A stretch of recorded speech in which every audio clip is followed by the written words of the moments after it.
नमस्कार. आज आपण चुलीवर काजू बी कशी भाजली जाते ते पाहणार आहोत. माझ्या मिस्टरांनी ही चूल तयार केलेली आहे.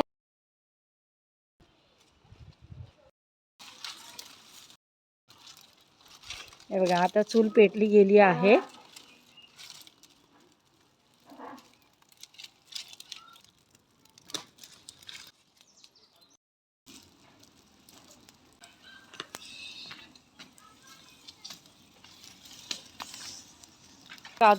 काजू बीने पेट घेतला आहे.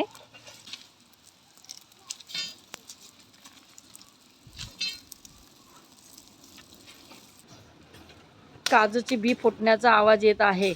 सर्व काजूच्या बियांनी पेट धरला आहे. जास्त करपू नये म्हणून आग विझवली जात आहे. अशा प्रकारे काजूची बी भाजली गेली आहे.